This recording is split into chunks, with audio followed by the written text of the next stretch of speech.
Hello everyone. Today I will start this topic measurement. तो चलिए हम लोग स्टार्ट करते हैं। पहला क्वेश्चन है वन एटमॉस्फेयर बराबर क्या होता है। वन एटमॉस्फेयर बराबर उसकी वैल्यू क्या होती है 1.01 इंटू 10⁵ पास्कल। तो इसकी अगर हम लोग डेफिनेशन पढ़ें, पृथ्वी की एक निश्चित इकाई या क्षेत्रफल पर वायुमंडल की सभी परतों द्वारा पड़ने वाला दबाव ही वायुमंडलीय दाब कहलाता है। वायुमंडलीय दाब को किससे नापते हैं? बैरोमीटर से मापा जाता है और इसकी इकाई क्या होती है? पास्कल होती है। और एक एटमॉस्फेयर बराबर क्या होता है, कितनी वैल्यू होती है उसकी? 1.01 इंटू 10⁵ पास्कल के बराबर होती है। एक हार्स पावर बराबर कितना होता है? वैल्यू कितनी होती है इसकी? 746 वाट। एक अश्व शक्ति 746 वाट के बराबर होती है। मशीनों की शक्ति को अश्व शक्ति भी कहा जाता है।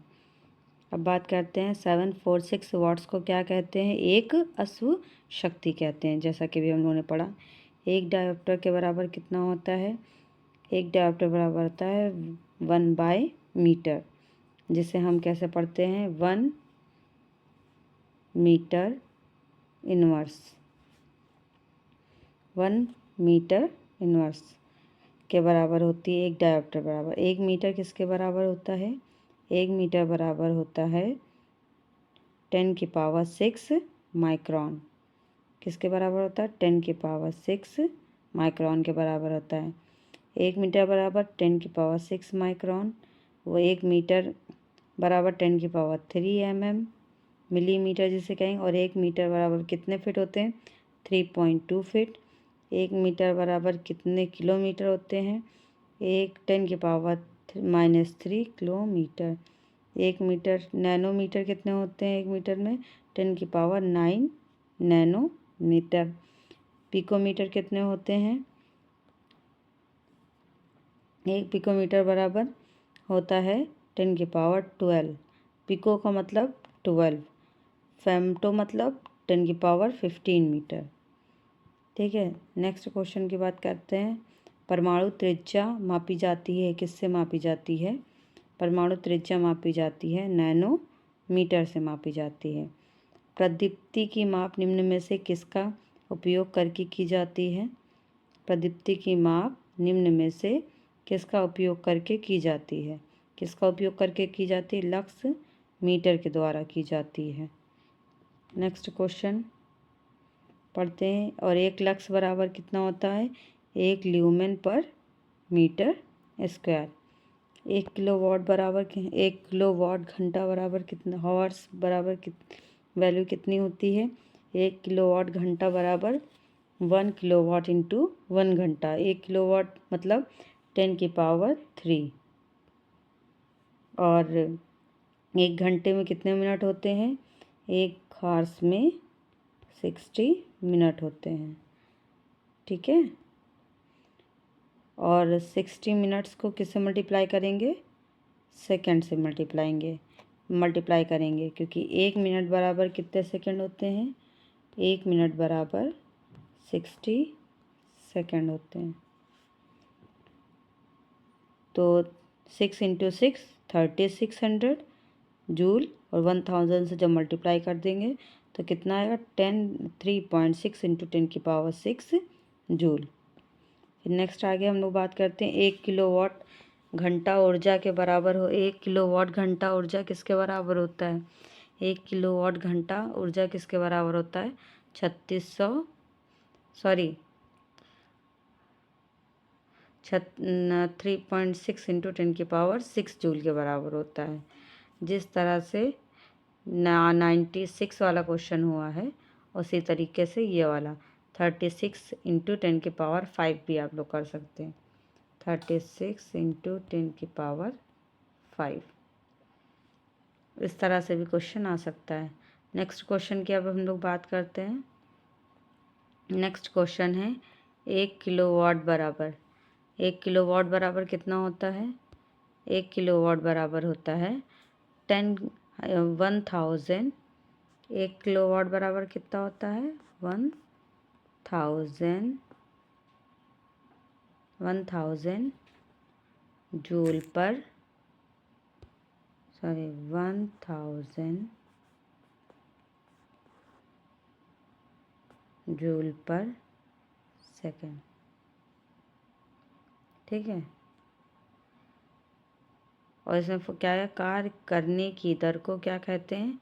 शक्ति कहते हैं। और इसका एसआई मात्रक क्या होता है? वॉट होता है, जिसे वैज्ञानिक जेम्स वॉट के सम्मान में रखा गया है।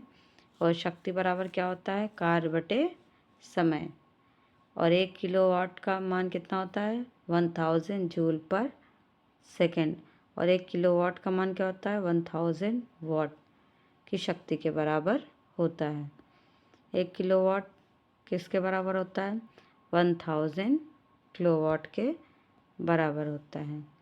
5.5 को मल्टीप्लिकेशन कर दो 3.6 इंटू 10⁶ से, तो ये हमारा क्या बनेगा? 19.8 इंटू 10⁶ जूल। फिर नेक्स्ट क्वेश्चन इसी तरीके से 5.6 को भी मल्टीप्लाई कर दो किलोवाट से, मतलब 3.6 इंटू 10⁶ से, तो हमारे कितना बनेगा? 20.16 इंटू 10⁶ जूल। 1 न्यूटन बराबर क्या होता है? पहली बात तो न्यूटन बराबर फॉर्मूला क्या होता है? Force is equal to m into a. Force बराबर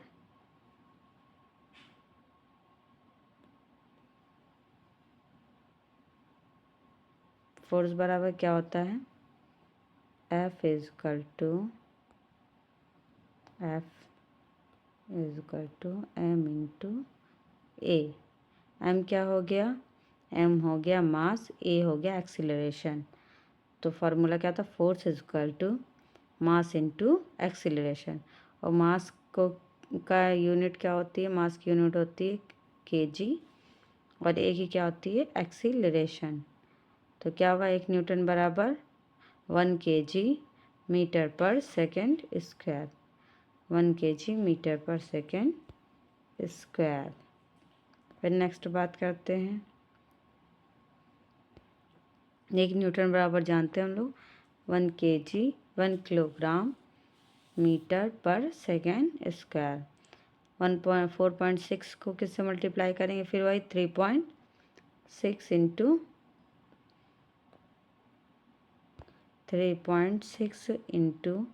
10⁶ जूल से मल्टीप्लाई कर देंगे, तो क्या आएगा? 16.56 10⁶।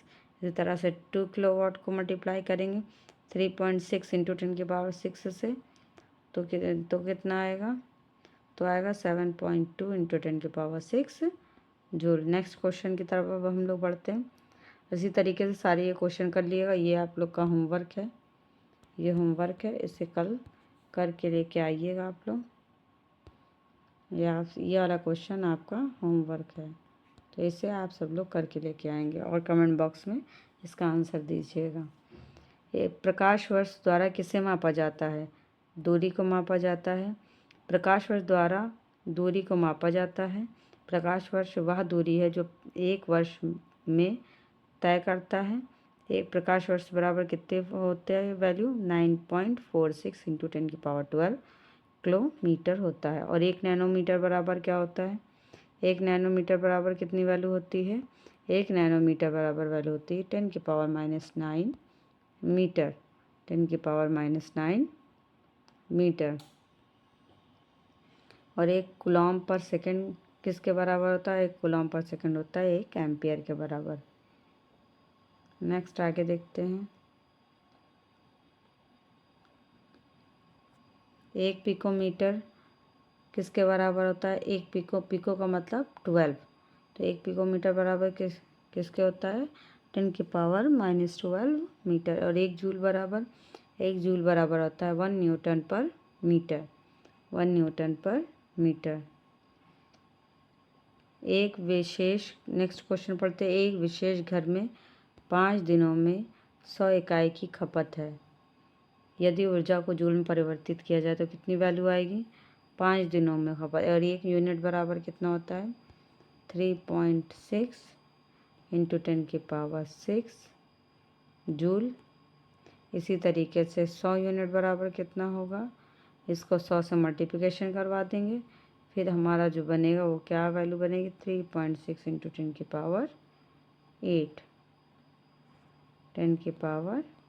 8 joule. 3.6 into 10⁸ joule, option number D. अब नेक्स्ट क्वेश्चन की तरफ। अब यहाँ पे आपके मेज़रमेंट के सारे क्वेश्चंस ख़त्म हुए। नेक्स्ट टॉपिक स्टार्ट करते हैं, मेजरिंग इंस्ट्रूमेंट, जिसे हिंदी में बोलते हैं मापक यंत्र। निम्न में से किस उपकरण का उपयोग वायुमंडलीय दाब को मापने में किया जाता है? वायुमंडलीय दाब को मापने में कौन से इंस्ट्रूमेंट का यूज़ होता है? बैरोमीटर का यूज़ होता है। कौन से इंस्ट्रूमेंट का यूज़ करते हैं? बैरोमीटर का। फिर नेक्स्ट है ऑडोमीटर का उपयोग किस में किया जाता है? वाहन द्वारा चलाई गई दूरी मापने के लिए। थर्मोमीटर का बॉडी का टेम्परेचर मापने के लिए किया जाता है।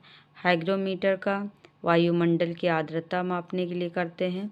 बैरोमीटर का वायुमंडलीय दाब मापने के लिए किया जाता है। हाइग्रोमीटर का उपयोग किस लिए किया जाता है? अभी हम लोगों ने पढ़ा है हाइग्रोमीटर का उपयोग किस लिए करते हैं? आर्द्रता, वायुमंडल का आर्द्रता मापने के लिए करते हैं। वायुमंडल की आर्द्रता किससे मापते हैं? हाइग्रोमीटर से। वस्तु का ताप थर्मामीटर से। द्रव्यों का घनत्व हाइड्रोमीटर से। औष्मीकरण बोलोमीटर से। नेक्स्ट क्वेश्चन की तरफ बढ़ते हैं अब हम लोग। नेक्स्ट क्वेश्चन है, कौन सा यंत्र समुद्र के स्तर से ऊपर की वस्तुओं को देखने के लिए पनडुब्बी में उपयोग किया जाता है? कौन सा? पेरिस्कोप। पेरिस्कोप क्या होता है? पनडुब्बियों में उपयोग होने वाला ऐसा उपकरण है जिसकी सहायता से पानी में डूबे हुए व्यक्ति को पानी के ऊपर का दृश्य दिखाई पड़ता है। पायरोमीटर दूर स्थित वस्तुओं के ताप को ज्ञात करने हेतु उपयोग किया जाता है। एपीडियास्कोप का प्रयोग चित्रों को पर्दे पर प्रोजेक्शन के लिए किया जाता है। और ऑडोमीटर का उपयोग करते गाड़ी द्वारा चली गई दूरी मापने के लिए काम आता है। नेक्स्ट क्वेश्चन क्या है? नेक्स्ट क्वेश्चन है, वायुमंडलीय दबाव को मापने के लिए किस उपकरण का उपयोग किया जाता है? बैरोमीटर का उपयोग किया जाता है। नेक्स्ट क्वेश्चन है हमारा, बैरोमीटर का आविष्कारक कौन था? Evangelista Torricelli. Next question है, निम्नलिखित में से किस उपकरण का उपयोग वायुमंडलीय दाब को मापने के लिए किया जाता है? बैरोमीटर का। नेक्स्ट क्वेश्चन, सूर्य को देखने के लिए किस यंत्र का प्रयोग किया जाता है? सूर्य को देखने के लिए हेलियोस्कोप का प्रयोग किया जाता है। टेलीस्कोप का किस लिए? दूरदर्शी व प्रकाशीय उपकरण है जिसका प्रयोग दूर स्थित वस्तुओं को देखने के लिए जाता है। अल्टीमीटर का ऊंचाई मापने के लिए इसका उपयोग किया जाता है। विमानों में किया जाता है अल्टीमीटर का उपयोग। ऑडियोमीटर का ध्वनि की तीव्रता को मापने के लिए। एरोमीटर का करते हैं वायु गैसों के घनत्व को मापने के लिए। नेक्स्ट क्वेश्चन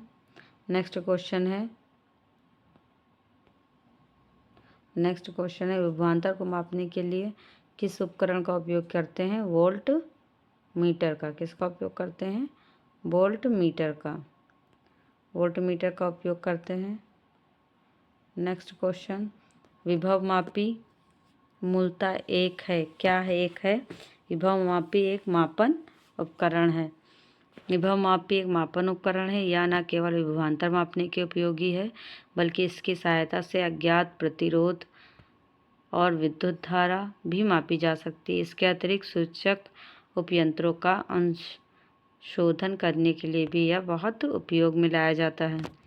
इनमें से किस उपकरण से विद्युत धारा मापा जाता है? विद्युत धारा किससे मापा जाता है? विद्युत धारा मापा जाता है एमीटर से। एमीटर क्या है? आमीटर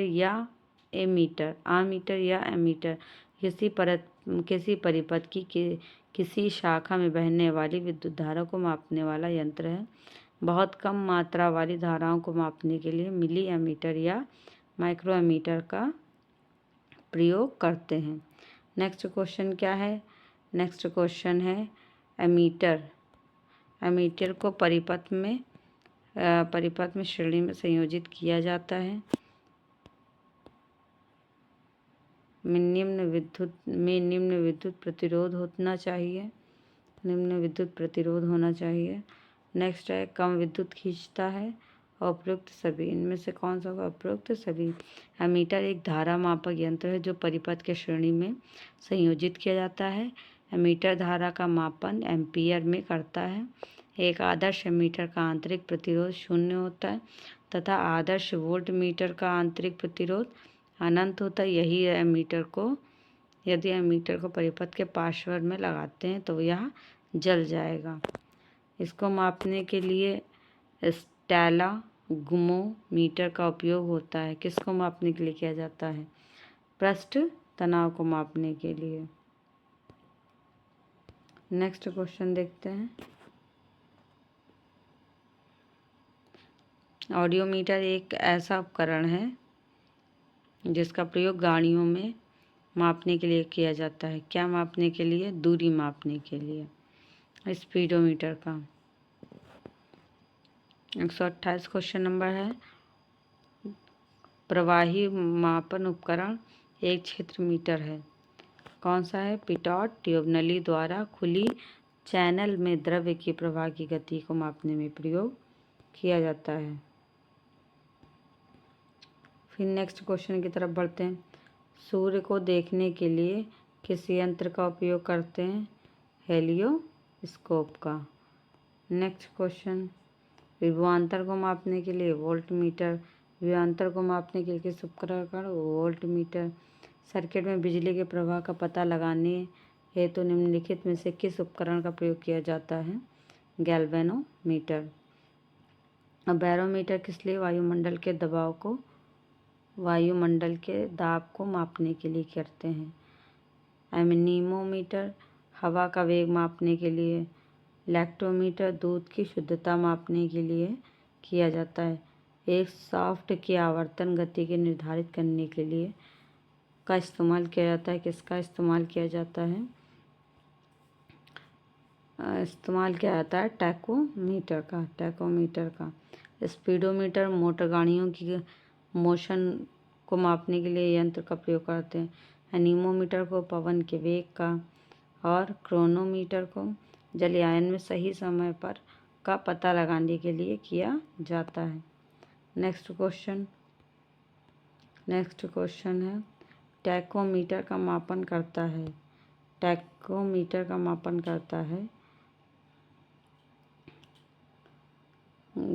गतिपालक चक्र की घूर्णात्मक चाल। जैसे कि टैकोमीटर के द्वारा मशीन या मीटर के गतिपालक घूमने वाले चक्र की घूर्णात्मक चाल ज्ञात करने हैं। इस मीटर प्रयोग से गतिपालक चक्र की प्रति मिनट घूमने की गति को मापा जाता है। टैकोमीटर का प्रयोग क्या मापता है? टैकोमीटर का प्रयोग मापता है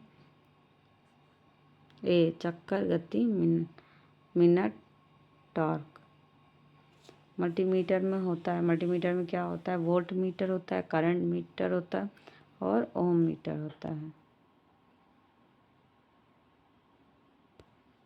रिएक्टर मापने के लिए निम्नलिखित में से कौन सा स्टेटमेंट गलत है? इसे 1935 में चार्ल्स रिएक्टर और गुटेनबर्ग द्वारा विकसित किया गया था। यह एक लघुगणित पैमाना है। इस भूकंपी के उपयोग द्वारा नापा जा सकता है। रिएक्टर पैमाने पर 8 से 9 की तीव्रता का अर्थ है हल्का भूकंप होता है। तो इसका ऑप्शन कौन सा होगा? यही लास्ट का आंसर होगा। नेक्स्ट, तरल पदार्थ के घनत्व को मापने के लिए किसका प्रयोग करते हैं? तरल पदार्थ के घनत्व को मापने के लिए हाइड्रोमीटर का प्रयोग करते हैं के द्वारा अपेक्षित घनत्व ज्ञात करते हैं। आर्द्रता ही की सहायता से वायुमंडल में व्याप्त आर्द्रता को मापते हैं। फेदोमीटर यंत्र से समुद्र की गहराई मापते हैं। हिप्सोमीटर के उपयोग से समुद्र तल से ऊंचाई ज्ञात करते हैं।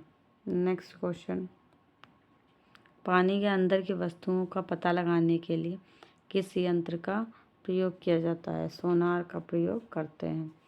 इसका प्रयोग पानी के अंदर वस्तुओं का पता लगाने में किया जाता है। यह साउंड नेविगेशन एंड रेंजिंग का संक्षिप्त रूप है। इसमें अल्ट्रासोनिक वेव्स जनरेटर द्वारा पानी के अंदर भेजे जाते हैं, जो वस्तु से टकराकर परिवर्तित होते हैं और जनरेटर के रिसीवर द्वारा रिसीव कर लिए जाते हैं, जिससे पानी के अंदर वस्तु की स्थिति का पता चलता है। लेज़र का प्रयोग किस लिए किया जाता है? इसकी खोज किसने की थी? अमेरिकी वैज्ञानिक थे टी.एस. मैमन ने 1960 में की थी। 1960 में की थी। ये light amplifier by stimulated emission of radiation का संक्षिप्त रूप है।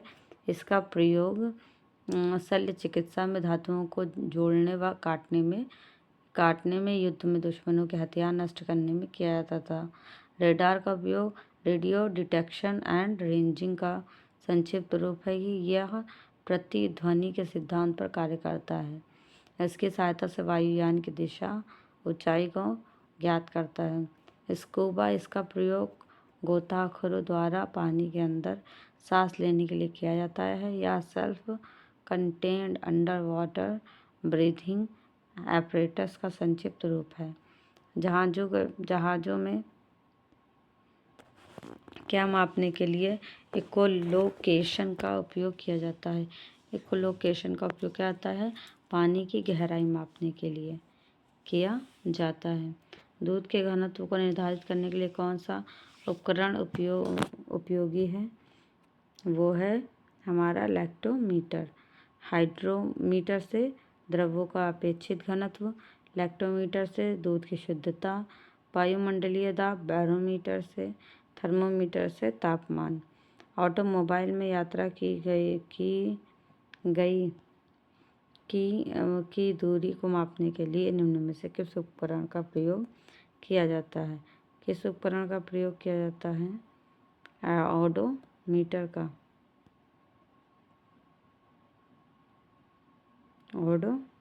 का प्रयोग किया जाता है। टैकोमीटर का वाहन की गति, स्पीडोमीटर का वाहन की गति। मोटर गाड़ी का ओडोमीटर क्या मापता है? मोटर गाड़ी का ओडोमीटर दूरी मापता है। वह उपकरण है जिसका उपयोग मोटर गाड़ियों में दूरी मापने के लिए की जाती है। उसे हम लोग क्या कहते हैं? ओडोमीटर कहते हैं। किसी वोल्ट मीटर का उपयोग मापने के लिए किया जाता है। वोल्ट मीटर का किस में उपयोग किया जाता है? विभवांतर की यूनिट होती है वोल्ट मीटर। किसी विद्युत परिपथ में ही किन्हीं दो बिंदुओं के बीच विभवांतर को मापने वाला यंत्र वोल्टमीटर कहलाता है। वोल्टमीटर का आविष्कार 1819 में हैंस असिस्टेंट द्वारा किया जाता है। नेक्स्ट, किसी परिपथ में विद्युत धारा के प्रवाह की दिशा को दर्शाने के लिए किस उपकरण का उपयोग किया जाता है? किसका उपयोग किया जाता है? गैल्वेनोमीटर का। गैल्वेनोमीटर का उपयोग किया जाता है। गैल्वेनोमीटर का धारा की दिशा का पता लगाने के लिए किया जाता है। वाहन की गति जानने में मदद करता है। गति जानने में मदद करता है स्पीडोमीटर।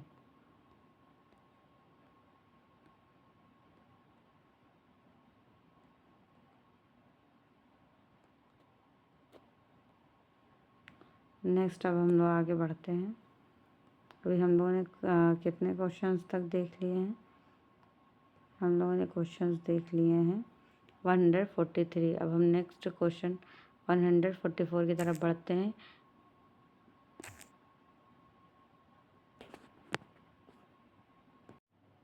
अब हम लोग नेक्स्ट आगे जो है दूसरे लेक्चर में पढ़ाई करेंगे। तो जब तक के लिए इसी को रिवाइज करिए जितने भी गवर्नमेंट एग्ज़ाम में। Hello everyone. तो आज हम लोग टॉपिक स्टार्ट करने वाले हैं फिजिकल क्वांटिटीज़, जिसे बोलते हैं भौतिक राशियाँ। निम्न में से कौन सी अदिश राशि हैं? तो अदिश राशि कौन कौन सी होती हैं? तो अदिश राशि हमारी, इसमें कौन सा ऑप्शन सही होगा? अदिश राशि है द्रव्यमान। द्रव्यमान अदिश राशि क्यों है? क्योंकि भौतिक राशियों में सिर्फ और सिर्फ क्या होता है? केवल परिमाण होता है, ठीक है, और कोई भी डायरेक्शंस नहीं होती है। तो नेक्स्ट इसी में हम लोग आगे पढ़ते हैं। द्रव्यमान एक अदिश राशि है, वे भौतिक राशियाँ जिनमें केवल परिमाण होता है, दिशा नहीं होती है। इसमें क्या होता है? परिमाण होता है लेकिन डायरेक्शन नहीं होती है, डायरेक्शन नहीं होती है। उन्हीं को हम क्या कहते हैं? अदिश राशियाँ कहते हैं। फॉर एग्जाम्पल, लंबाई, distance, mass, time, area, volume, work, speed, और ये आवेश, ETC। और सदिश राशियाँ क्या होती हैं? सदिश राशियाँ वे राशियाँ होती हैं जिसमें परिमाण और उसके साथ में डायरेक्शन भी हो उसमें, जैसे कि वेग हो गया, त्वरण हो गया, बल, भार, संवेग, डिस्प्लेसमेंट, ETC। नेक्स्ट क्वेश्चन की बात अब हम लोग करते हैं। केवल परिमाण है, दिशा नहीं, तो उसे हम लोग क्या बोलते हैं? पहली बात तो उसे हम लोग, जिसमें सिर्फ और सिर्फ मैग्नीट्यूड होता है, तो उसे हम कौन सी राशियाँ बोलते हैं? अदिश राशियाँ बोलते हैं। और अदिश राशियाँ कौन सी होती हैं? जिनमें परिमाण और डायरेक्शन दोनों ना हो, सॉरी, परिमाण हो लेकिन डायरेक्शन ना हो। तो इसमें वर्क, कार्य हमारा कैसा है? कार्य हमारा कैसा है? सिर्फ परिमाण देता है लेकिन कोई डायरेक्शन नहीं देता है। लेकिन आवेग हमें डायरेक्शन भी देता है और परिमाण भी देता है। फोर्स, बल हमें क्या करता है? जो है परिमाण भी देता है और डायरेक्शन भी दिखाता है। और ये विस्थापन, डिस्प्लेसमेंट, इसमें भी परिमाण और डायरेक्शन दोनों इंक्लूड होते हैं। नेक्स्ट क्वेश्चन की तरफ बढ़ते हैं। केवल परिमाण होता है, दिशा नहीं होती, इसमें भी यही ऑप्शन है, तो कौन सा होगा? वर्क। नेक्स्ट क्वेश्चन, इनमें से कौन सी सदिश राशि नहीं है? इसका मतलब कि अदिश राशि बताना है हमें। तो अदिश राशि कौन सी है? शक्ति। नेक्स्ट क्वेश्चन की तरफ अब हम लोग बढ़ते हैं। नेक्स्ट क्वेश्चन है हमारा,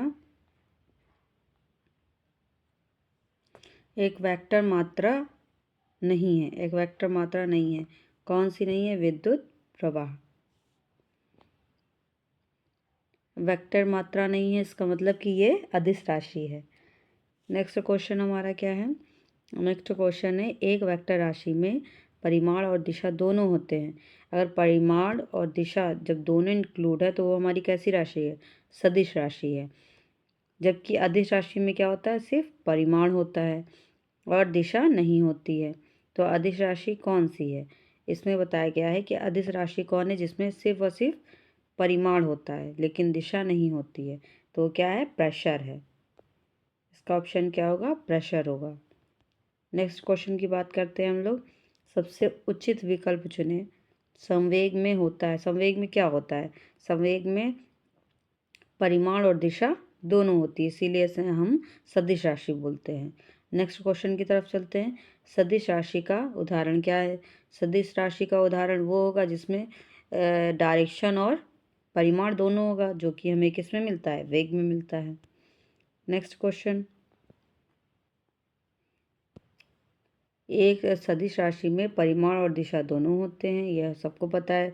जबकि अदिश राशि में क्या होता है? सिर्फ परिमाण होता है, दिशा नहीं होती है। इसमें से अब सदिश राशि बताना है कौन सी है। कार्य क्या है हमारा? अदिश राशि है। और गति क्या है हमारी? ये भी कैसी है? अदिश राशि है। और उसके बाद में ऊर्जा हमारा क्या है? ये भी एक अदिश राशि है। विस्थापन हमारा कैसा है? ये सदिश राशि है। नेक्स्ट क्वेश्चन की तरफ बढ़ते हैं। कौन सी वेक्टर मात्रा है? अगर इसमें कहा गया है कि वेक्टर मात्रा है तो इसका मतलब कि परिमाण और उसमें दिशा दोनों हैं, इंक्लूडेड हैं। और दोनों इंक्लूडेड किस में होती हैं? वेग में। नेक्स्ट क्वेश्चन देखते हैं अब हम लोग। निम्न में से किस जोड़े की दिशा हमेशा एक समान होती है? किस जोड़े की दिशा एक समान होती है? वो हमारी होती है फोर्स और एक्सीलरेशन की। नेक्स्ट क्वेश्चन, कुछ राशियों के भौतिक गुण को दर्शाने के लिए उनके परिमाण के साथ दिशा भी निर्दिष्ट की जाती है। इस प्रकार की भौतिक राशि क्या कहते हैं हम लोग? सदिश राशि कहते हैं, जिसमें परिमाण और दिशा दोनों इंक्लूड होती हैं। नेक्स्ट क्वेश्चन, दिशा और परिमाण दोनों होता है तो किस में होता है? वो होता है हमारा संवेग में। नेक्स्ट, अदिश राशि नहीं है। अदिश राशि कौन सी नहीं है? वो है हमारी बल, फोर्स। नेक्स्ट क्वेश्चन अब हम लोग पढ़ते हैं, कार्य में क्या होता है? कार्य में सिर्फ और सिर्फ परिमाण होता है। तो इसमें ऑप्शन देखिए, कोई दिशा नहीं होती, केवल परिमाण होता है। यही ऑप्शन हमारा करेक्ट होगा। नेक्स्ट क्वेश्चन की तरफ चलते हैं हम लोग। ये वाला टॉपिक आपका यही राशि वाला कंप्लीट हुआ, राशियों वाला। अब नेक्स्ट टॉपिक की तरफ चलते हैं, जिसमें है वर्क। टॉपिक का क्या नाम है? वर्क। कौन अधिक काम कर सकता है? एक घूमता हुआ पहिया, बंदूक की एक चलती हुई गोली, गतिशील पत्थर या एक उठाया हुआ हथौड़ा। सबसे ज़्यादा वर्क कौन सा कर सकता है? एक चलती हुई बंदूक की गोली। कैसे? इसका एग्जाम्पल, इसके एक्सप्लेनेशन हम लोग पढ़ते हैं। किसी भी वस्तु को कार्य करने के लिए बल और बल की दिशा में विस्थापित दूरी की आवश्यकता होती है। न्यूटन के गति का तीसरा नियम है लागू होता है इसमें, जो बंदूक की निकली गोली को अधिक दूर तक विस्थापित करता है, अतः बंदूक से निकली गोली अधिक कार्य कर सकती है। ये हमारे मेन पॉइंट है। इसमें कौन सा जो है नियम लागू होता है? न्यूटन के गति का तीसरा नियम इसमें लागू होता है। नेक्स्ट क्वेश्चन अब हम लोग पढ़ते हैं। 20 न्यूटन का एक बल एक वस्तु को 2 मीटर विस्थापित कर देता है और 20 जूल कार्य करता है। बल और विस्थापन के बीच एंगल बनता है, कितने डिग्री का एंगल बनता है? तो ये हम लोग देखेंगे। पहले न्यूटन में दिया हुआ है, तो force is equal to 20 newton, और बल एक वस्तु को 2 मीटर, 2 मीटर मतलब कि हमारा क्या हो जाएगा? डिस्टेंस। डिस्टेंस कितनी दी हुई है? 2 मीटर। फिर उसके बाद में क्या कह रहा है? जूल कार्य करता है, मतलब कि डब्लू दिया हुआ है, हमें डब्लू दिया है 20 जूल, 20 जूल दिया है। फिर उसके बाद में अब कहा है बल, और अब इसमें एंगल हमें निकालना है। तो इसका फॉर्मूला क्या होता है? W is equal to F into D cos theta, cos theta. तो अब इसमें वैल्यू लिख देंगे 20 इंटू डिस्टेंस कितनी दी है 2 और कॉस थीटा ऐसे ही रोक लेंगे, 2 इंटू 40 ये हमारा। और हाँ, फोर्स भी हमें दिया, ये डब्लू भी हमें दिया हुआ है 20। तो ये 20 से ये 20 कैंसिल हो गया, 20 से 20 कैंसिल हो गया, तो 2 उधर चला जाएगा 1/2 में। Cos theta is equal to 1/2, और 1/2 किसकी वैल्यू होती है? 60 डिग्री की, कॉस 60 डिग्री की। तो थीटा बराबर क्या आएगा? Cos 60 degree. यही हमारा आंसर हो जाएगा। आंसर हमारा कौन सा हो जाएगा? Cos 60 degree. नेक्स्ट क्वेश्चन की तरफ चलते हैं हम लोग। एक पोर्टर ज़मीन से 12 kg सामान उठाता है और उसे ज़मीन से 1.5 मीटर ऊपर अपने सिर पर रखता है। सामान पर उसके द्वारा किए गए कार्य की गणना करें। अब इसमें क्या दिखा रहा है कि हमें क्या क्या इसमें दिया हुआ? ज़मीन से एक वेट उठा रहा है वो, तो वो है 12 kg का वेट है। तो W बराबर कितना? तो इसमें हम लोग का मास दिया हुआ है, और उसे ज़मीन से 1.5 मीटर ऊपर सिर पर रखता है, मतलब ज़मीन से रख रहा है। तो यहाँ पे कौन सा? एक तरह से ग्रेविटेशनल फोर्स का भी यूज़ हो रहा है। तो यहाँ पे एक हाइट है ग्रेविटेशनल के अकॉर्डिंग, सामान पर उसे रखता है। ग्रेविटेशनल, इसमें जी की वैल्यू आपको दी हुई है 10 मीटर पर सेकेंड स्क्वायर। तो फॉर्मूला क्या होता है? फॉर्मूला होता है W is equal to M into GH। G की वैल्यू आप लोग को दी हुई है और निकालना क्या है? वर्क निकालना है हमें। M की वैल्यू कितनी दी हुई है? 12 kg इंटू जी की 10 दी हुई है और हाइट हमें कितनी दी है? 1.5 मीटर। तो मल्टीप्लिकेशन कर देंगे, 12 को मल्टीप्लिकेशन किया 10 से 120 हो जाएगा। 120 इंटू ये हो जाएगा 15 इंटू 10 की पावर -1। 10 की पावर -1 से 10 की पावर ये हट जाएगा, तो 12 को और 15 को मल्टीप्लिकेशन कर दीजिए। तो हमारी कितनी वैल्यू आएगी? हमारी वैल्यू आएगी 180 जूल। कैलकुलेट करके देख लीजिएगा। और यहाँ पे कैसे लिया है? यहाँ पे इस ज़ीरो को हटा करके हमने 10 की पावर 1 कर दिया है। तो 10 की पावर 1 और -1 दोनों कैंसिल आउट हो जाएंगे। ठीक है, अब नेक्स्ट क्वेश्चन देखते हैं हम लोग। नेक्स्ट क्वेश्चन दिया है, यदि एक हवाई जहाज़ 4000 मीटर की दूरी का तय करता है और किया गया कार्य ये है, तो फोर्स कितना होगा? इसमें फोर्स की बात हुई है, तो हम लोग देखते हैं।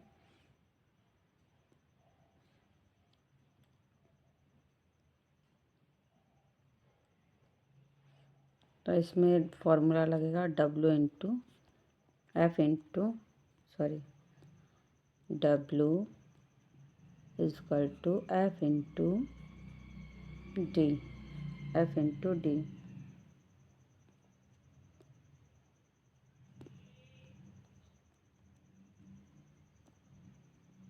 F into D. अब F की वैल्यू कितनी दी हुई है?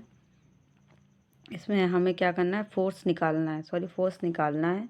तो यहाँ से हम लोग क्या करेंगे? F को रोक लेंगे, W/D कर देंगे और W/D करने के बाद में W की वैल्यू कितनी दी है हमें? W की वैल्यू दी हुई है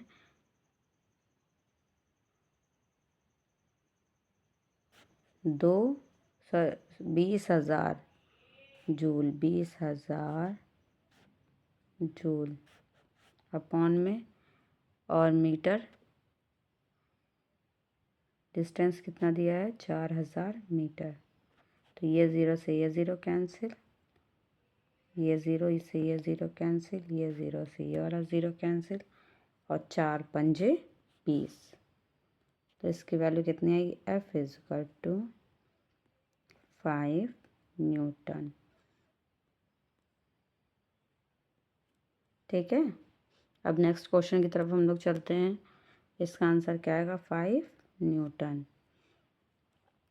5 न्यूटन आएगा। नेक्स्ट क्वेश्चन क्या है? ज़मीन के ऊपर एक बिंदु पर किसी वस्तु की गुरुत्वीय स्थितिज ऊर्जा को में किए गए कार्यों के रूप में परिभाषित किया जाता है। नेक्स्ट क्वेश्चन है, इसमें ऑप्शन दिया हुआ है, इसे गुरुत्वाकर्षण के विपरीत ज़मीन से उस बिंदु पर उठाने पर। तो पहला ही क्वेश्चन हमारा सही हो जाएगा, इससे गुरुत्वाकर्षण के विपरीत ज़मीन से उस बिंदु पर उठाने पर। जैसे कि इसमें क्या, गुरुत्वाकर्षण के विपरीत ज़मीन से उस बिंदु पर उठाने में किए गए कार्यों के रूप में परिभाषित किया जाता है। नेक्स्ट क्वेश्चन अब हम लोग देखते हैं। नेक्स्ट क्वेश्चन है, 1 kg की एक वस्तु को 10 मीटर की ऊंचाई तक उठाया जाता है। गुरुत्व बल द्वारा किया गया कार्य होगा, W निकालना है इसमें।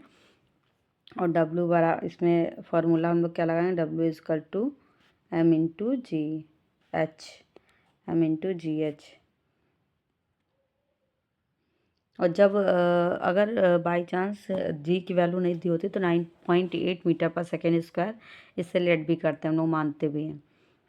तो इसमें M की वैल्यू कितनी दी हुई है? M की वैल्यू दी हुई है 1 kg और G की वैल्यू है 9.8 इंटू H। हाइट कितनी है? 10 मीटर। तो 9.8 को हटा करके 19.8 इंटू 10 की पावर इनवर्स, ये हो जाएगा, ये हो जाएगा, ये कैंसिल। तो वैल्यू कितनी आएगी? W is equal to 98 joule. ये हो गया हमारा आंसर। नेक्स्ट क्वेश्चन अब हम लोग देखते हैं। नेक्स्ट क्वेश्चन है हमारा, एक कुली ज़मीन से 20 केजी का सामान उठाता है और उसे ज़मीन से 2 मीटर ऊपर अपने सिर पर रखता है। सामान पर उसके द्वारा किया गया काम की गणना करें। अब इसमें हमें क्या निकालना है? डब्ल्यू निकालना है। और हमें दिया क्या क्या है? हमें दिया हुआ है केजी, मतलब कि हमें दिया हुआ है इसमें मास दिया हुआ है। मास 20 केजी दिया हुआ है और मास कितना दिया है? 20 केजी। हाइट दी हुई है 2 मीटर और इसकी वैल्यू कितनी है जी की? 10 × 2, तो 2 दूनी 4 और 4 को 10 से मल्टीप्लाई करेंगे तो कितना आएगा? 400 जूल। ऑप्शन होगा 400 joule, C, option number C. Next question देखते हैं। जब कोई वस्तु बल की दिशा में 1 मीटर की दूरी पर 1 न्यूटन बल के द्वारा चलती है, इसमें भी क्या निकालना है? वर्क निकालना है। इसमें दिया क्या क्या है? इसमें हमें फोर्स दिया हुआ है, एफ दिया हुआ और डब्ल्यू निकालना है। तो एफ बराबर डब्ल्यू बराबर एफ इंटू डी होता है। जब डब्ल्यू बराबर एफ इंटू डी होता है तो इसमें एफ कितना है? 1 और ये भी कितना है? 1, तो वैल्यू कितनी आएगी? 1।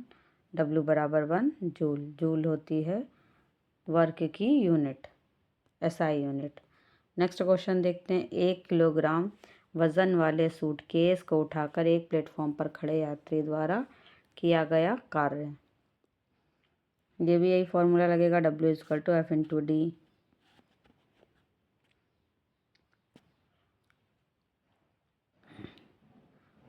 इसमें कितना दिया हुआ है? 10 किलोग्राम। वजन कितना है इसका?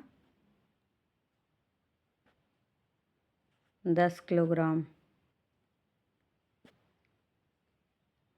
डिस्टेंस सूटकेस को उठाकर प्लेटफॉर्म पर खड़े यात्री द्वारा किया गया कार्य।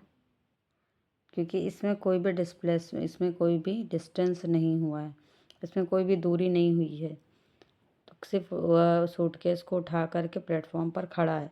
अगर वो चलता तब यहाँ पे डिस्टेंस होता, इसलिए यहाँ पे जब कुछ है नहीं तो इसमें क्या हो गया? डिस्प्लेसमेंट कितना आएगा इसका? 0 आएगा। तो वैल्यू कितनी आएगी? 0। डब्ल्यू इजकल टू 0, क्योंकि व्यक्ति वहीं पे खड़ा है, उसने वहाँ से कोई भी डिस्प्लेसमेंट नहीं किया है, वो चला नहीं है। अगर वो चला होता तो कुछ ना कुछ उसकी वैल्यू होती।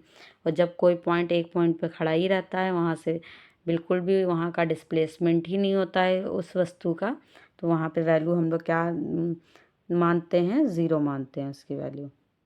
नेक्स्ट अब हम लोग बात करते हैं नेक्स्ट क्वेश्चन की। नेक्स्ट क्वेश्चन है हमारा 4 किलोग्राम द्रव्यमान की एक वस्तु क्षैतिज दिशा में 5 मीटर प्रति सेकंड की गति से बढ़ रही है। इसकी गति 10 मीटर प्रति सेकंड तक बढ़ाने के लिए इस पर किया गया कार्य कितना होगा? तो अब इस क्वेश्चन के लिए हम लोग बात करेंगे।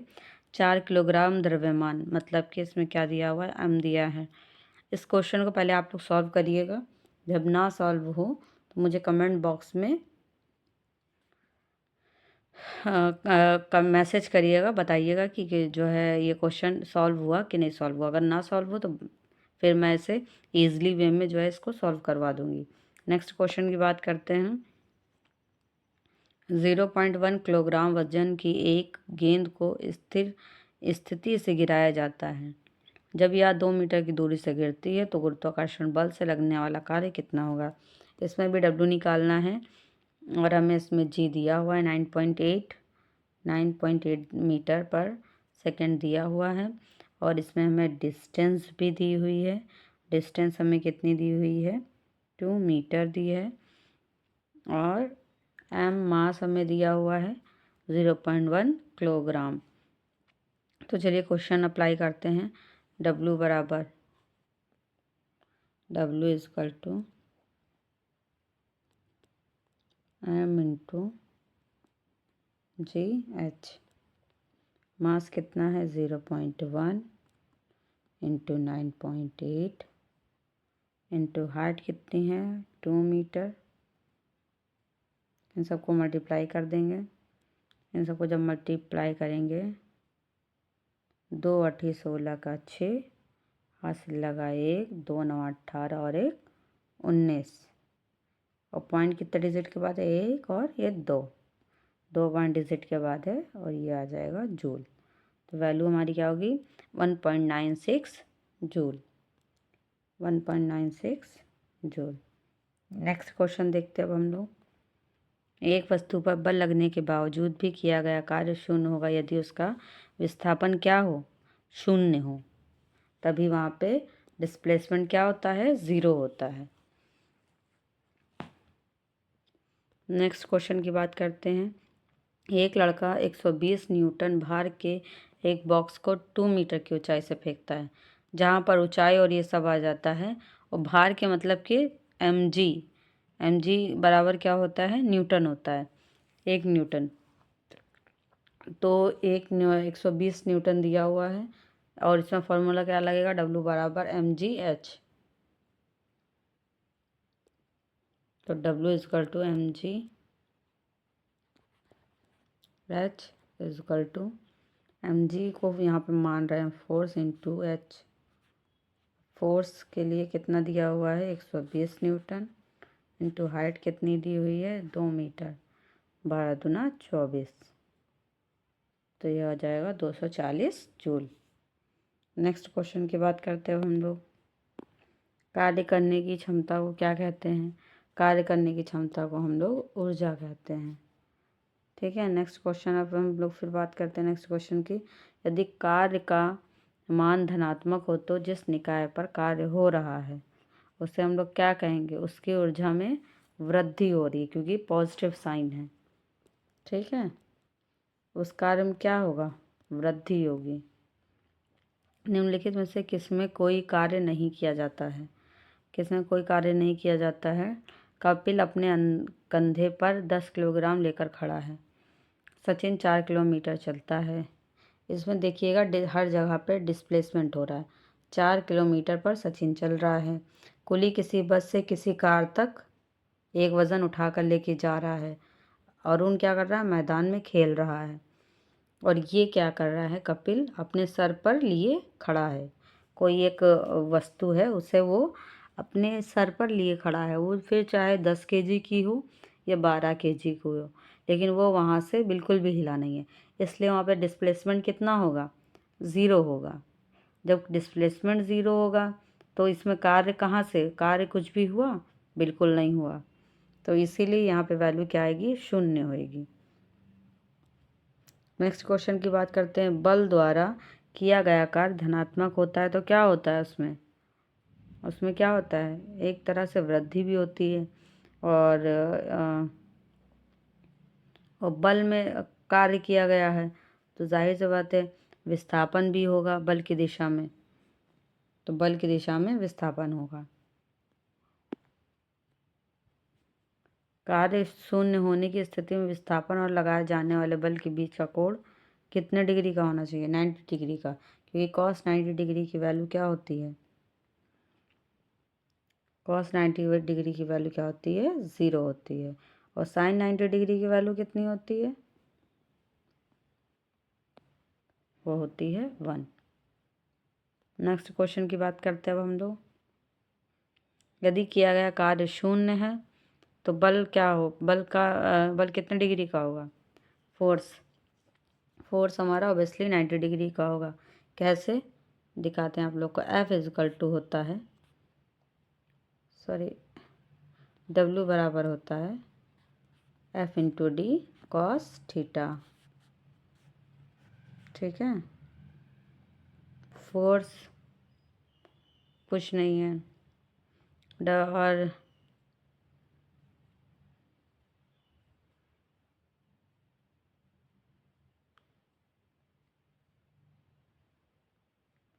वर्क कितना है, 0 है। और इसमें F इंटू डी वो भी नहीं है। और कॉस थीटा की वैल्यू क्या होगी, डी को यहाँ रखते हैं, W अपॉन डी, तो कॉस, अब यहाँ पे जब वैल्यू पूरी 0 हो जाएगी तो कॉस 90 डिग्री, कॉस 0, तो यहाँ पे कॉस 0 की डिग्री, सॉरी यहाँ पे क्वेश्चन थोड़ा मिस्टेक हो रहा है, हाँ सॉरी, बल और विस्थापन के इसमें वर्ग जो दिया हुआ है वो 0 ही दिया हुआ है, पूरा 0। तो इसमें क्या है कि फोर्स और डिस्प्लेसमेंट के बीच का एंगल कितना होगा। जब 0 दिया होता है, जब 0 डिग्री दिया हो तो वहाँ पे वैल्यू किसकी होती है। जब 0 दिया होता है तो वैल्यू होती है cos 90 डिग्री की। cos 90 डिग्री बराबर क्या होता है, 0 डिस्प्लेसमेंट। एक कुल्ली 100 मीटर की दूरी तक 500 न्यूटन का भार उठाता है, उसमें किया गया कार्य। अब डब्ल्यू इसमें भी निकालना है। डब्ल्यू कैसे निकालेंगे इसको, F into D cos theta, F into D cos theta. तो ये क्या होगा, इसमें फोर्स कितना दिया हुआ है 500 और डिस्टेंस कितनी है, दूरी कितनी है 100 मीटर, और क्या बोल रहा है, उसके द्वारा एक कुली 100 मीटर की दूरी तक 500 न्यूटन का भार उठाता है। तो इसमें जो थीटा, इसमें बल और विस्थापन के बीच का कोण कितना होता है, 90 डिग्री होता है। तो कॉस 90 डिग्री, और कॉस 90 डिग्री की वैल्यू क्या होती है, 0 होती है। तो जाहिर सी बात है वैल्यू पूरी क्या हो जाएगी, 0 हो जाएगी। नेक्स्ट क्वेश्चन की बात करते हैं। निम्न में से किस मामले में कोई कार्य नहीं किया जाता है। अब कोई कार्य कब नहीं किया जाएगा, जब वो सामान कोई भी व्यक्ति उस सामान को लिए खड़ा रहे, व्यक्ति हो कुछ भी हो, लेकिन वो वहाँ से बिल्कुल भी उसका डिस्प्लेसमेंट ना हुआ हो। तो इसमें फॉर एग्जांपल पढ़ते, एक पवन चक्की कुएं से पानी निकाल रहा है, थोड़ा बहुत डिस्प्लेसमेंट इसमें भी हो रहा है। एक गधा अपनी पीठ पर वजन लेकर चल रहा है, लेकिन एक गधा अपनी पीठ पर वजन लेकर के क्या कर रहा है, चल रहा है। और सुमन एक पुल में तैर रही है, सुमन खुद तैर रही है, इंजन ट्रेन को खींच रहा है। तो उस हिसाब से अगर एक गधा पीठ पर वजन लिए हुए है और फिर उसको चल रहा है, तो यहाँ पे क्या होगा, एफ इजकल टू,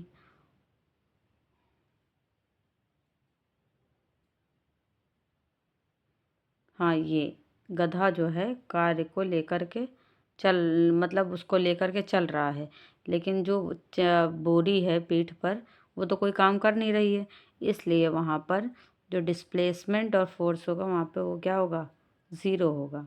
वहाँ पे जो कार्य होगा, कोई कार्य नहीं हो रहा है, इसलिए वहाँ पे 0 आएगा। नेक्स्ट क्वेश्चन है, फोर्स कितना है, 20 न्यूटन है।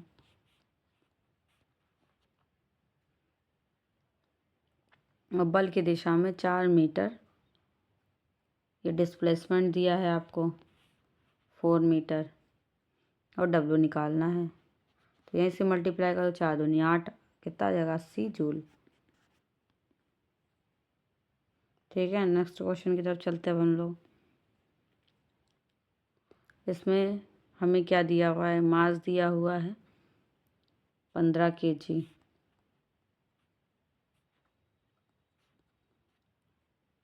mgh इसमें फॉर्मूला, और उसी पर 1 मीटर की हाइट लग रही है, और ग्रेविटेशनल कितना है 10 है, तो 150 आ जाएगा।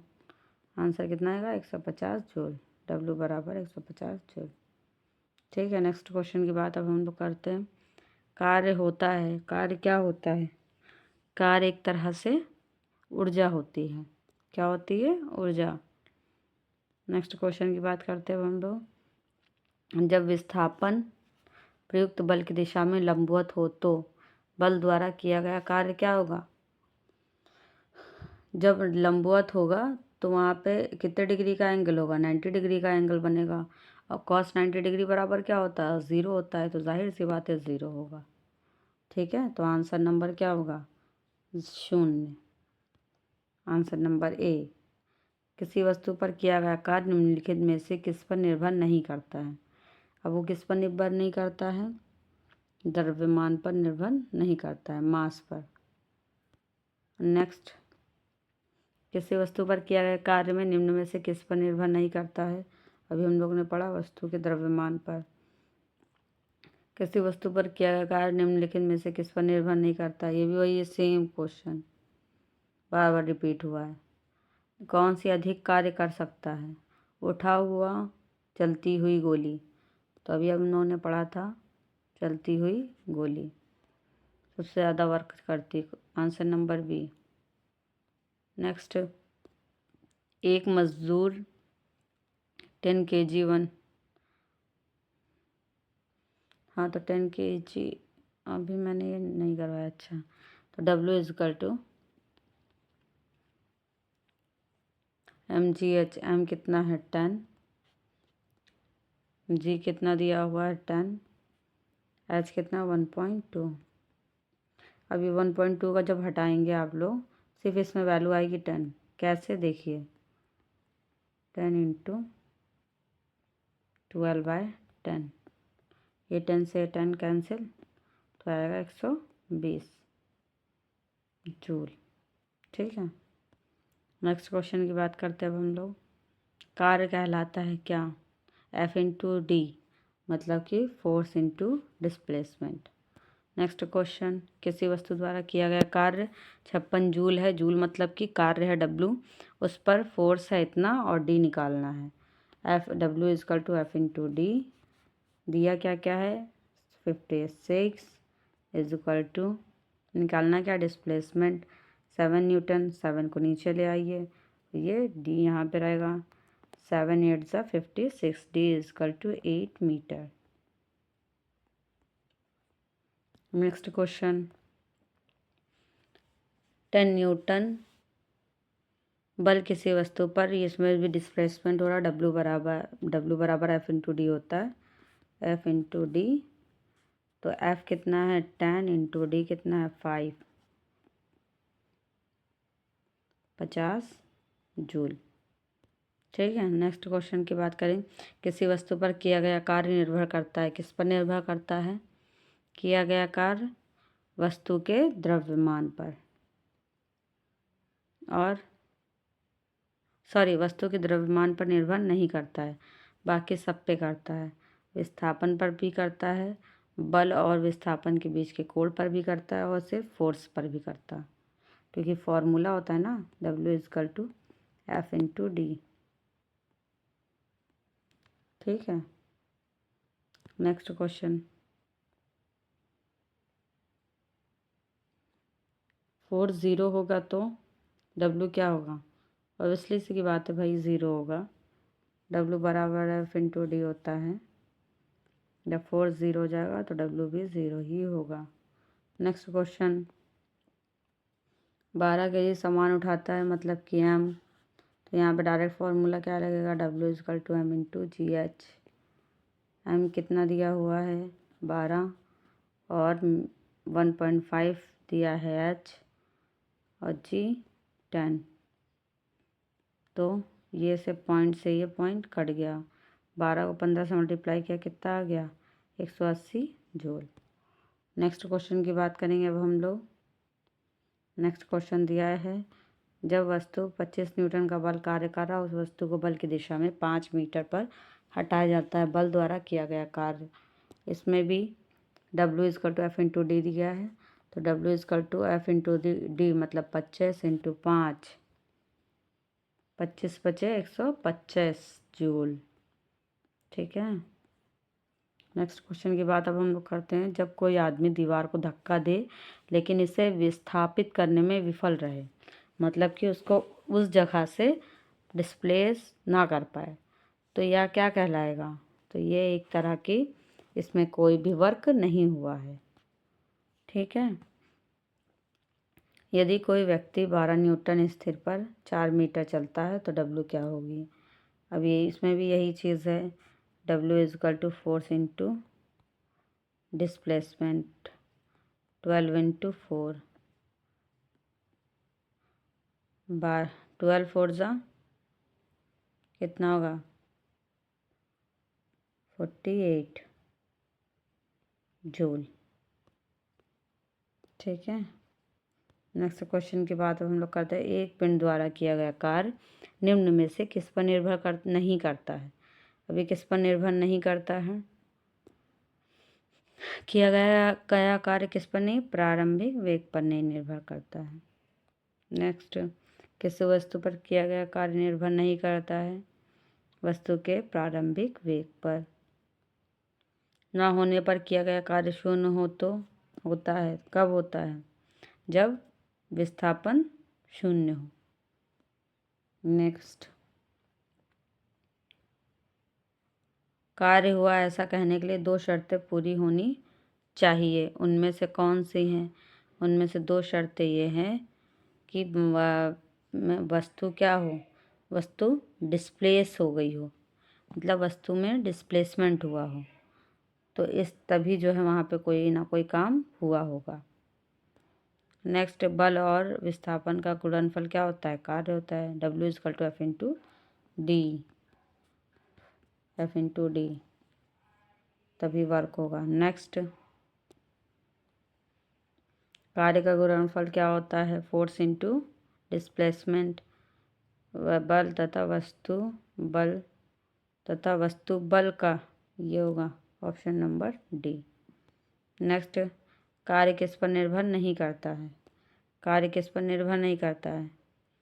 फोर्स विस्तार डिस्प्लेसमेंट पे भी करता है और विस्थापन पर भी करता है, एंगल पर भी करता है, लेकिन संवेग पर नहीं करता है। तो आंसर नंबर डी।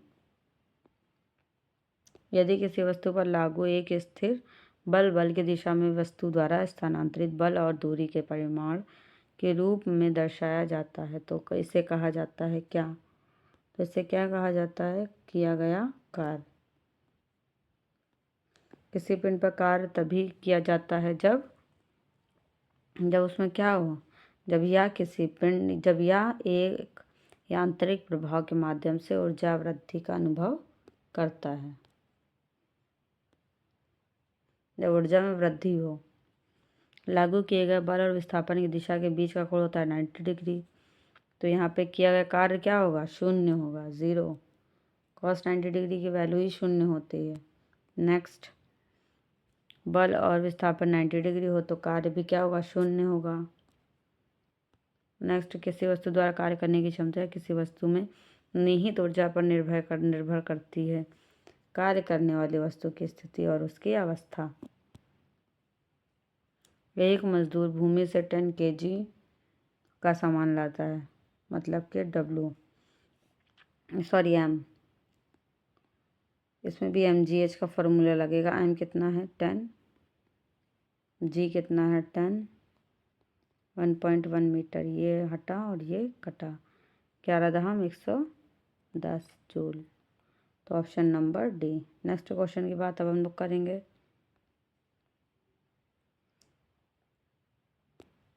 गति करती हुई एक कार विपरीत दिशा में आती हवा का सामना करती है। कार्य पर हवा द्वारा किया गया कार्य कैसा होगा? ऋणात्मक होगा, क्योंकि अपोजिट डायरेक्शन में है। नेक्स्ट क्वेश्चन, एक लड़की जिसका वजन है 20 न्यूटन, 2 मीटर का वृक्ष, और इसमें पहली बात तो 10 का यूज़ नहीं होगा, जो जी स्मॉल जी दिया है इसमें, क्योंकि ऑलरेडी mg बराबर होता है न्यूटन, और हमें न्यूटन में वैल्यू दी रखी हुई है, तो इसलिए वैल्यू क्या होगी? 200 × 2, तो आएगा 400 जूल। ऑप्शन नंबर कौन सा होगा? 400 जूल। नेक्स्ट क्वेश्चन, यदि कोई कार 500 न्यूटन 15 किलोमीटर पर चलती है, इसमें भी यही फॉर्मूला लगेगा, W = F × D। तो 5 से मल्टीप्लाई करेंगे, 5 को 5 से मल्टीप्लाई करेंगे तो कितना आएगा? 15 को 5 से, 15 × 5 = 75, और 0 कितने हैं? 2 0 ये, और किलोमीटर है 3 0 इनके, 3 2 5, तो 7500 जूल। 75 × 10⁵ जूल, जो कि होगा answer number C. Next question, 10 newton एक क्षैतिज बल 5 kg, और इसमें भी W निकालना है। तो इसमें भी अब इसको हम कैसे करेंगे? इसमें जो है हमें इस क्वेश्चन को कैसे करना है? इस क्वेश्चन को हमें करना है W = F × D, F × D, और इसके हमें 5G से लेना देना नहीं रहेगा, तो 10 × 2 कितना हो जाएगा? 20 जूल।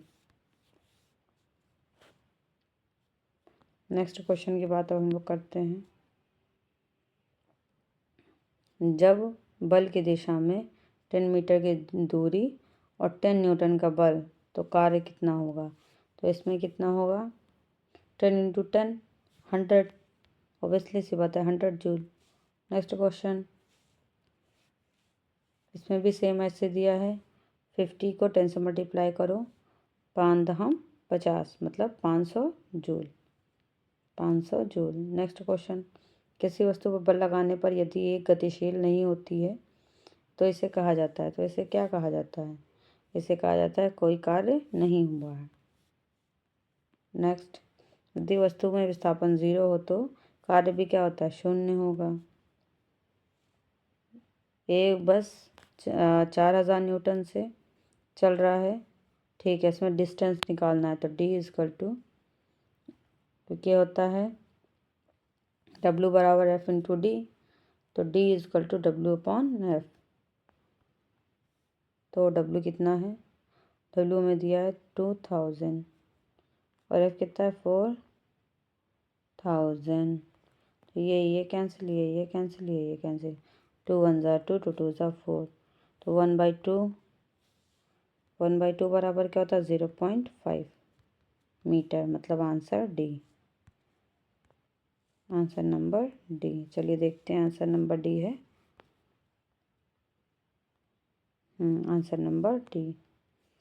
एक मॉल में कोई व्यक्ति, ठीक है, इसमें भी W बराबर F इंटू डी करना है, तो 5 को 3 से मल्टीप्लाई किया, 5×3 = 15, 1500, 1 0 ये 1 0 ये 1500 जूल, क्योंकि W की वैल्यू, यूनिट वैल्यू क्या होती है?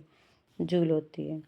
नेक्स्ट क्वेश्चन, उठाता है और 2 मीटर पर सिर पर रखता है, उसके समान किया गया कार्य की गणना W निकालना है, तो W निकालना है, 2 को 2 से मल्टीप्लाई किया 4 और एक ये 0, 40 kg पर मीटर हुआ, पर ग्राम पर हमें निकालना है ना, ग्राम पर मीटर। एक मिनट, हाँ MGH भी दिया हुआ है, तो ये होगा 10, तो 10 से 40 आया, 10 से मल्टीप्लाई किया कितना हो जाएगा? 400 जूल। कितना होगा? 400 जूल, क्योंकि W की SI यूनिट क्या होती है? जूल होती है। और ये वाला क्वेश्चन अब हम आप लोगों को होमवर्क के लिए दे रहे हैं, ये आप लोग का होमवर्क है, ये होमवर्क है, ये सब आप लोग के होमवर्क के लिए करके दे करके आइएगा। स्क्रीनशॉट ले लिएगा, स्क्रीनशॉट ले करके ले लिए स्क्रीनशॉट, और घर से करके लाइएगा ये क्वेश्चन, और मुझे कमेंट बॉक्स में बताइएगा। कार्य तभी हो सकता है जब क्या हो? उसमें ऊर्जा हो। नेक्स्ट, किए गए कार्य का उदाहरण नहीं है, लड़के का कमरे में दीवार को धक्का देना, हाँ इसमें, क्योंकि डिस्प्लेसमेंट नहीं हो रहा है। नेक्स्ट क्वेश्चन, जब प्रयुक्त बल की दिशा और वस्तु के गतिशील होने की दिशा एक दूसरे के लंबवत हो, तो वहाँ पे क्या होगा? cos 90 डिग्री लगेगा, और जहाँ पे cos 90 डिग्री की वैल्यू अप्लाई हो जाएगी वहाँ पे क्या होगा? शून्य होगा। तो क्या होगा? शक्ति का प्रयोग किया गया, कोई कार्य नहीं हुआ है। इसमें क्या होगा? कोई कार्य नहीं हुआ है, क्योंकि वहाँ पे वैल्यू 0 आ रही है। बल और विस्थापन के बीच का कोण कितना? 90 डिग्री होता है। नेक्स्ट क्वेश्चन,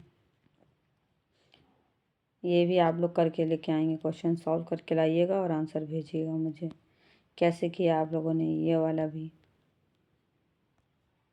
नेक्स्ट,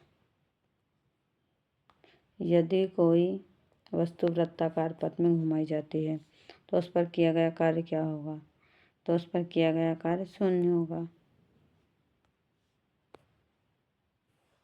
जब बल विस्थापन होता है तो बल द्वारा किए गए कार्य को ऋणात्मक माना जाता है, तो इसमें ऑप्शन क्या होगा? ऋणात्मक तब माना जाता है जब विपरीत दिशा में हो चीज़ें, डिस्प्लेसमेंट विपरीत दिशा में हो रहा हो। ये वाला क्वेश्चंस भी आप लोग अप्लाई करके देखिएगा, ना आए तो पूछिएगा। नेक्स्ट क्वेश्चन है, एक व्यक्ति भूमि से 25 किलोग्राम का सामान उठाता है और इसे भूमि से 2.5 मीटर ऊपर सिर पर रख लेता है। यदि ये जी दिया हुआ तो यही होगा, W बराबर M इंटू जी इंटू एच। M कितना है 25 और 2.5 इंटू 10, 10 से 10 ये कैंसिल हो जाएगा और 25 को 25 से मल्टीप्लाई करेंगे तो कितना है 625 जूल। तो इसका आंसर क्या होगा 625 जूल। ज़्यादा क्वेश्चन आप लोग एक बार करके देखिएगा। न्यूमेरिकल सारे मैं दे रही हूँ, आप लोग करिएगा, ये भी करके लेके आइएगा। और नेक्स्ट क्वेश्चन ये भी करके लेके आइएगा। कमेंट बॉक्स में सबका आंसर चाहिए मुझे, ये भी करिए सॉल्व। जब ना हो तो मुझे कमेंट बॉक्स में मैसेज कर दिए कि मैम नहीं हो रहा है। चलिए ये वाला बता देते हैं। ये वाला क्वेश्चन क्या है, 800 kg, मतलब कि इसमें वेट दिया हुआ है, सॉरी मास दिया हुआ है और कहा है वेग इसमें दिया है v1 v2 दिया हुआ है। v1 कितना दिया हुआ है 5 और v2 कितना दिया हुआ है 10। और क्या कहा है w निकालना है। w बराबर फॉर्मूला लगाएंगे, w इजकल टू हाफ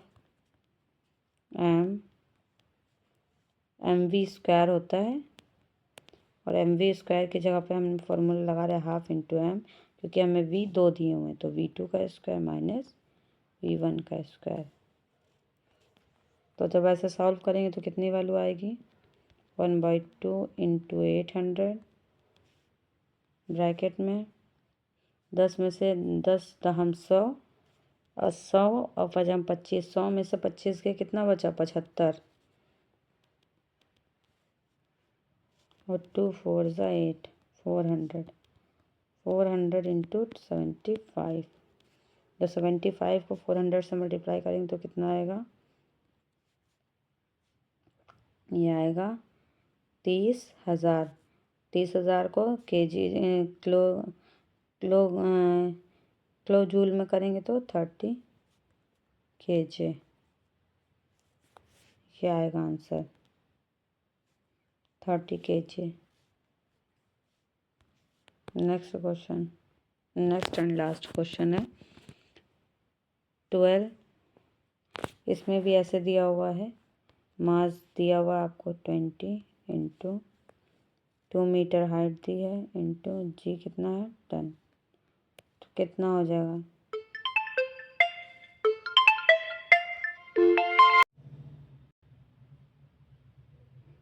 तो नेक्स्ट क्वेश्चन अब हम लोग देखते हैं। नेक्स्ट क्वेश्चन है हमारा 20 kg और एक वस्तु 2 मीटर की ऊंचाई तक उठाया जाता है, तो उस वस्तु पर गुरुत्वाकर्षण बल द्वारा किया गया कार्य कितना होगा।